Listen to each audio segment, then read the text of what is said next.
Hello students, welcome back to my channel be learning. ठीक है, तो स्टूडेंट्स आपका क्लास 12th का चैप्टर जो चल रहे थे unit first and unit second और extra notes unit first and second के, वो हो गए थे कंप्लीट। आज हम न्यू चैप्टर स्टार्ट करने जा रहे हैं, मानव स्वास्थ्य एवं रोग, ह्यूमन हेल्थ एंड डिजीज़। जैसे कि मुझे कमेंट में आ रहा था कि मैम ये वाला चैप्टर स्टार्ट करा दीजिए, भी करा दीजिए।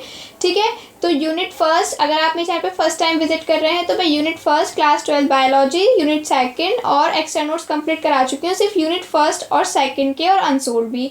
आप प्लेलिस्ट चेक कर लीजिए और लिंक आपको डिस्क्रिप्शन बॉक्स में मिल जाएगी। ठीक है, नेक्स्ट चैप्टर है आपका जो आज स्टार्ट कर रहे हैं, मानव स्वास्थ्य एवं रोग, ह्यूमन हेल्थ एंड डिजीज़। ठीक है, ह्यूमन हेल्थ एंड डिजीज़, इसमें हमें क्या है, सिर्फ डिजीजेस पढ़नी है और ह्यूमन के हेल्थ के बारे में, वायरस और ये सब कि कैसे रोग हो रहे हैं, हम उसको रोकने के लिए क्या कर सकते हैं। तो पहले हमें पता होना चाहिए कि संक्रामक रोग, इन्फेक्शनल डिजीज़ और विषाणु जनित रोग क्या होते हैं। तो पहले हम डेफिनेशन पढ़ लेते हैं। संक्रामक रोग, कभी कभी क्या है आपके एग्जाम में 1 नंबर में क्वेश्चन आ जाता है डेफिनेशन की संक्रामक रोग या फिर इन्फेक्शनल डिजीज़ कौन कौन सी होती हैं। तो ये रोग जन्म से उत्पन्न नहीं होते किंतु जन्म के बाद किसी भी कारणवश उत्पन्न हो जाते हैं। मतलब संक्रामक रोग क्या होते हैं, जैसे बेबी का जन्म हुआ, ठीक है, ये जन्म से नहीं होते हैं संक्रामक रोग, जबकि क्या होता है जन्म के बाद, जब किसी भी एज में ये रोग उत्पन्न हो जाते हैं। कौन से? संक्रामक रोग जो इन्फेक्शन से होते हैं। ठीक है, जैसे जो विषाणु, जीवाणु, कवक, कृमियों द्वारा फैलते हैं, संक्रामक रोग कहलाते हैं। तो जैसे हमारे वायरस हैं, विषाणु हैं, जैसे कि कोल्ड होता है किसी को, उसके बराबर में जो बैठा है उसके साथ जो रह रहा है उसे भी कुछ दिनों बाद कोल्ड हो जाता है, तो ये क्या है, एक तरह से इन्फेक्शन फैल रहा है। तो यही डिजीज़ क्या कहला रही है, संक्रामक रोग या फिर इन्फेक्शन कहते हैं। जैसे किसी को जुकाम होता है कि मास्क लगाओ, नहीं तो बराबर वाले में भी क्या है, इन्फेक्शन फैल जाता है। तो ये वाली डिजीजेस क्या कहलाती हैं, संक्रामक रोग या फिर इन्फेक्शनल डिजीजेस।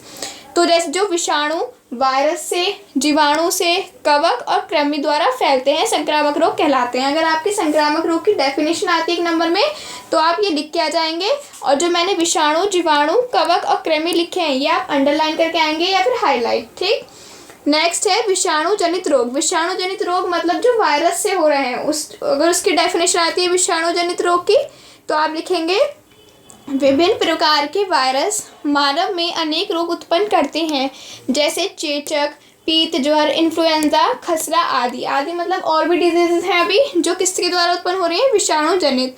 तो वायरस क्या है, विभिन्न विभिन्न टाइप के बहुत सारे वायरस हैं जो अगर हमारी बॉडी में एंटर कर जाएं तो बहुत सारी डिजीजेस उत्पन्न करते हैं। तो वही डिजीजेस क्या कहलाती हैं, विषाणु जनित। जनित मतलब विषाणु के द्वारा जो रोग हो रहे हैं उन्हें विषाणु जनित रोग कह रहे हैं। और ये किसके द्वारा होती है, जैसे हो सकता है चेचक, पीत ज्वर, इन्फ्लुएंजा। तो सबसे पहले हम जो स्टार्ट करेंगे वो करेंगे विषाणु जनित रोग। पहले मैं आपको इस चैप्टर में वो क्वेश्चन करा रही हूँ जो बहुत बार रिपीट होते हैं, वही डिजीजेस जो मोस्ट इम्पॉर्टेंट है, उसके बाद हम शॉर्ट नोट करेंगे। तो आपका इस चैप्टर में कोई सी भी डिजीज़ आती है, ठीक है, 2 डिजीज़ आती हैं या फिर 3 ऑप्शन में दे देते हैं कि किन्हीं 2 पर टिप्पणी कीजिए। तो उनमें से फर्स्ट आज हम पढ़ेंगे इन्फ्लुएंजा। इन्फ्लुएंजा जिससे हो रही है वो विषाणु जनित डिजीज़ है। ठीक है, इन्फ्लुएंजा क्या है, विषाणु जनित डिजीज़ है। तो हर एक डिजीज़ में हमें सबसे पहले, आप जब एग्ज़ाम में कोई भी डिजीज़ आएगी तो सबसे पहले उस डिजीज़ के बारे में लिखेंगे कि वो कौन से वायरस से हो रहा है, और उसके बाद हम लिखेंगे संक्रमण रोग कि ये कैसे फैल रहा है, उसके बाद लक्षण कि इस डिजीज़ होने पर क्या क्या लक्षण होते हैं, और उसके बाद रोकथाम। तो एवरी डिजीज़, हर एक डिजीज़ में आपको क्रम से चलना है। पहले वो किस वायरस से हो रहा है, वो कैसे फैल रहा है, उसमें लक्षण क्या है, डिजीज़ के सिम्टम्स क्या है, और उसके बाद रोकथाम। तो फर्स्ट डिजीज़ जो हम आज ले रहे हैं वो है इन्फ्लुएंजा। हिंदी में भी इसे इन्फ्लुएंजा बोलते हैं। ठीक है, इन्फ्लुएंजा। तो पढ़ते हैं स्टार्ट। यह रोग ऑर्थोमिक्सो वायरस के कारण होता है। ये हर एक डिजीज़ का वायरस आपको बिल्कुल रटा होना चाहिए कि कौन सी डिजीज़ कौन से वायरस से हो रही है या फिर कौन से जीवाणु से हो रही है। तो जो हमारी इन्फ्लुएंजा है वो हो रही है ऑर्थो, मैंने हिंदी में भी लिख दिया है ऑर्थोमिक्सो विषाणु या फिर ऑर्थोमिक्सो वायरस। आपका ऑब्जेक्टिव में कभी कभी क्या है, सारी डिजीजेस के वायरस ही पूछ लेता है। अगर इन्फ्लुएंजा वायरस हो पता है आपको ऑर्थोमिक्सो, तो आप ऑर्थोमिक्सो पर टिक करके आएंगे। तो यह रोग ऑर्थोमिक्सो वायरस के कारण होता है। कुछ इन्फ्लुएंजा वायरस में न्यूरामिनिडेज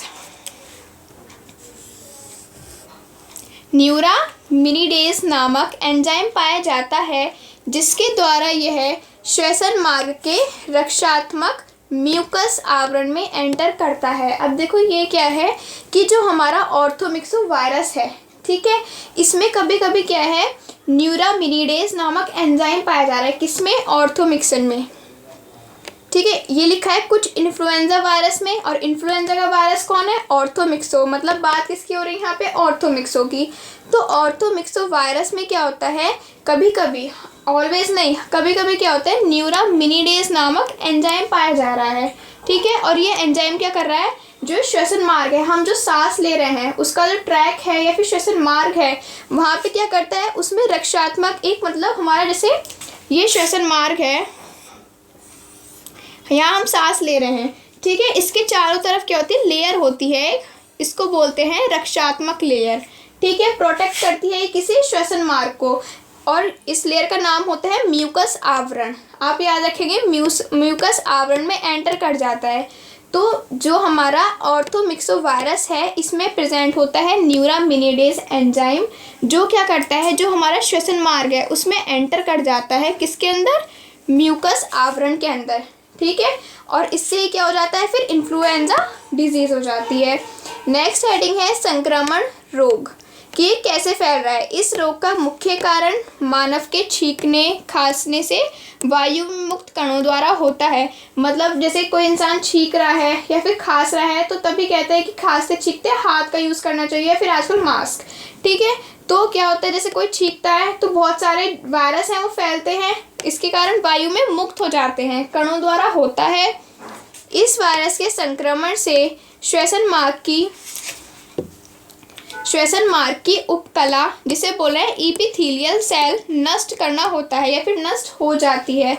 अब क्या हो रहा है, जो ये वायरस है ऑर्थोमिक्सो, जैसे हमने ऊपर पढ़ा कि इसने श्वसन मार्ग में एंटर किया। ठीक है, श्वसन मार्ग में म्यूकस आवरण भी है, और एक और लेयर होती है जिसका नाम, जिसे हम उपकला कह रहे हैं, या फिर इंग्लिश में इपिथेलियल सेल। आपको सब नेम इंग्लिश और हिंदी दोनों में याद होने चाहिए, क्योंकि एग्जामिनर इंग्लिश में भी पूछ सकते हैं। तो उपकला लेयर होती है जिसे बोलते हैं इपिथेलियल सेल, नष्ट हो जाती है या फिर नष्ट करना होता है। ठीक है, और इसमें स्ट्रेप्टोकोकस वायरस की जातियां सेकेंडरी संक्रमण करके निमोनिया रोग उत्पन्न करती हैं। अब देखो, इस लाइन का मतलब क्या है कि किसी को पहले से इन्फ्लुएंजा हो रहा है, ठीक है, और उसमें दूसरा वायरस कोई स्ट्रेप्टोकोकस वायरस की जातियां, कोई स्ट्रेप्टोकोकस वायरस है, वो भी उस पर्सन में क्या हुआ, उत्पन्न हो गया, उस जातियां मतलब स्पीशीज, तो सेकेंडरी संक्रमण करके निमोनिया उत्पन्न करता है। इसका मतलब ये है कि किसी पर्सन की बॉडी में ऑर्थोमिक्सो वायरस ने एंटर किया। ऑर्थोमिक्सो में क्या प्रेजेंट है, न्यूरामिनिडेज नामक एंजाइम के द्वारा उसने हमारे श्वसन मार्ग में एंटर किया, और हमारी जो उपकला है, उपकला या फिर इपिथेलियल सेल, उसको कर दिया उसने नष्ट। ठीक है, नष्ट कर दिया। इसके बाद किसी, मतलब पर्सन को इन्फ्लुएंजा है, उसके बाद उसमें क्या हुआ, एक न्यू वायरस उत्पन्न हो गया या फिर एंटर कर गया, कौन सा, स्ट्रेप्टोकोकस वायरस। तो स्ट्रेप्टोकोकस वायरस ने क्या किया, अपना इफेक्ट दिखाया और सेकेंडरी संक्रमण करके निमोनिया उत्पन्न किया। मतलब अगर किसी को इन्फ्लुएंजा है और इन्फ्लुएंजा की कंडीशन में उसमें स्ट्रेप्टोकोकस वायरस ने भी एंटर कर लिया, तो वो भी अपना संक्रमण दिखाएगा, और उससे जो डिजीज़ होगी वो है निमोनिया। ठीक है, नेक्स्ट हेडिंग है लक्षण, सिम्टम्स, की इस डिजीज़ में अगर किसी पर्सन को इन्फ्लुएंजा हो जाता है तो क्या क्या लक्षण देखने को मिलेंगे। ठंड लगना, बुखार, सिर दर्द, सामान्य पेशी दर्द, गंभीर अवस्था में ये प्राणघातक भी हो सकता है। अब क्या होगा, जब किसी पर्सन को इन्फ्लुएंजा होगा या फिर किसी भी पर्सन के बॉडी में ऑर्थोमिक्सो वायरस एंटर करता है, तो उस पर्सन को बहुत ज़्यादा फीवर होगा, उसके सर में बहुत दर्द होगा, उसे ठंड लगेगी, और सबसे बड़ी पहचान है पेशी दर्द, मतलब जो उसकी मसल्स हैं उसमें बहुत ज़्यादा पेन होगा। ठीक है, और गंभीर अवस्था में क्या होगा, ये प्राणघातक, मतलब बहुत ज़्यादा अगर वायरस बढ़ गया है तो गंभीर अवस्था में प्राणघातक का मतलब है कि ये पर्सन की डेथ भी हो सकती है। तो इन्फ्लुएंजा वायरस हो गया। अब हम पढ़ेंगे इसके रोकथाम। तो पहले मैं आपको एक बार फिर से समझा देती हूँ कि इन्फ्लुएंजा क्या है, एक विषाणुजनित रोग है। विषाणुजनित रोग मतलब जो वायरस से फैल रहा है। इन्फ्लुएंजा का वायरस ऑर्थोमिक्सो ऑर्थोमिक्सोवायरस है। ऑर्थोमिक्सोवायरस में पाया जा रहा है न्यूरामिनिडेज नामक एंजाइम, जो हमारे श्वसन मार्ग की उपकला या फिर इपिथीलियल सेल को कर रहा है नष्ट। कौन? ऑर्थोमिक्सो। और किसी पर्सन को ऑर्थोमिक्सो है और उसमें स्ट्रेप्टोकोकस वायरस भी एंटर कर जाए तो वो अपना इफेक्ट दिखाएगा और निमोनिया रोग उत्पन्न करेगा। और लक्षण क्या है इसमें? ठंड लगना, बुखार, सिर दर्द और पेशी दर्द। अगर ये ज़्यादा बढ़ जाए डिजीज़ तो डेथ भी हो सकती है पेशेंट की। ठीक है, अब हम पढ़ेंगे इसके रोकथाम और उपचार। तो अब हम पढ़ेंगे रोकथाम एवं उपचार कि इन्फ्लुएंजा को रोकने के लिए या फिर ऑर्थोमिक्सोवायरस के अटैक को रोकने के लिए हमें क्या क्या उपचार करने चाहिए। तो आपको 5 पॉइंट लिख के आने हैं। कोई भी डिजीज़ आती है तो लॉन्ग में आती है, 3 नंबर में आती है। तो आपको उसको पहले किस वायरस से हो रहा है ये लिखना है, संक्रमण, लक्षण और उसके बाद रोकथाम में 5 पॉइंट लिख के आने हैं। ठीक है, तो फर्स्ट पॉइंट है व्यक्तियों में प्रतिरोधक क्षमता बढ़ाने के तरीके विकसित करने चाहिए।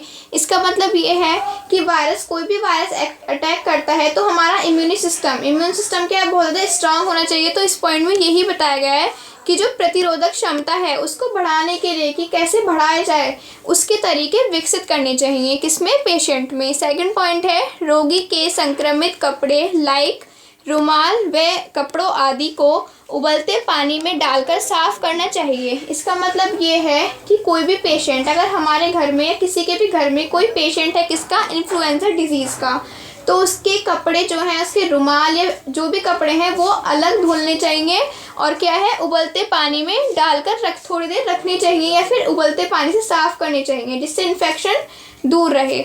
नेक्स्ट पॉइंट है तीव्र ज्वर होने पर, तीव्र ज्वर का मतलब है यहाँ पे फीवर, मतलब जब बहुत तेज़ फीवर होने पर सिर पर गीले कपड़े की पट्टी रखनी चाहिए। सिर पर मतलब माथे पर। जब हमें जिस इन्फ्लुएंजा जिसको है पेशेंट को, तो उसको अगर बहुत तेज़ फीवर होता है तो उसके माथे पर क्या है, गर्म पट्टी रख देनी चाहिए, गीले कपड़े की पट्टी रखनी चाहिए। नेक्स्ट पॉइंट है ज्वर की अवस्था में पेशेंट को तरल भोजन देना चाहिए। तो बहुत नॉर्मल है कि जैसे कोई भी बीमार पड़ता है तो उसे बहुत ही तरल भोजन दिया जाता है। ठीक है, नेक्स्ट पॉइंट है इसके उपचार के लिए एमेंटाडीन प्रयुक्त की जाती है। जो ये एमेंटाडीन है ये क्या है, मेडिसिन का नाम है जो किस में यूज़ की जाती है, इन्फ्लुएंजा। और वैसे भी आप बायो के स्टूडेंट्स हैं तो कोई भी आपसे टीचर पूछ सकता है, कोई भी आपसे पूछे तो आपको हर चीज़ पता होनी चाहिए कि कौन से इन्फ्लुएंजा की डिजीज़ में क्या लक्षण है, कैसे हम उसे रोक सकते हैं, इन्फ्लुएंजा डिजीज़ कैसे फैल रही है और इसमें कौन सी मेडिसिन यूज़ की जा रही है, एमेंटाडीन। तो ये सब आपको याद होना चाहिए, सिर्फ एग्ज़ाम के लिए नहीं, अपनी नॉलेज के लिए भी आपको ये सब चीज़ें पता होनी चाहिए कि इसमें कौन सी मेडिसिन यूज़ की जा रही है, क्या ही लक्षण है, सब चीज़ें। और आपको इन्फ्लुएंजा वायरस को ईजिली याद रखने के लिए मैंने एक रिएक्शन बना दी है, सिर्फ याद करने के लिए, आपको एग्ज़ाम में इस तरह से नहीं लिखना है। तो इन्फ्लुएंजा में आपको याद रखना है इसका जो वायरस है, आपको सबसे पहले हर एक डिजीज़ का वायरस याद होना चाहिए। इन्फ्लुएंजा वायरस हो रहा है ऑर्थोमिक्सो वायरस या फिर ऑर्थोमिक्सो विषाणु। ऑर्थोमिक्सो विषाणु में एंजाइम पाया जा रहा है न्यूरामिनिडेज एंजाइम पाया जा रहा है जो क्या कर रहा है, श्वसन मार्ग की उपकला इपिथीलियल सेल को नष्ट कर रहा है। तो 4 पॉइंट में आपको पूरा इन्फ्लुएंजा याद हो सकता है। आपको ऐसे याद रखना है कि ऑर्थोमिक्सो वायरस है जिसमें न्यूरामिनिडेज एंजाइम पाया जा रहा है जो हमारे श्वसन मार्ग में एंटर करता है और श्वसन मार्ग की इपिथीलियल सेल या फिर उपकला को नष्ट करता है। तो ये आपको पूरी प्रोसेस याद होनी चाहिए इन्फ्लुएंजा की। नष्ट कर रहा है इपिथीलियल सेल को। तो ये हो गया है आपका इन्फ्लुएंजा कंप्लीट। ठीक है, तो फ्रेंड्स आपको वीडियो पसंद आई हो तो प्लीज़ वीडियो को लाइक करें। Thank you.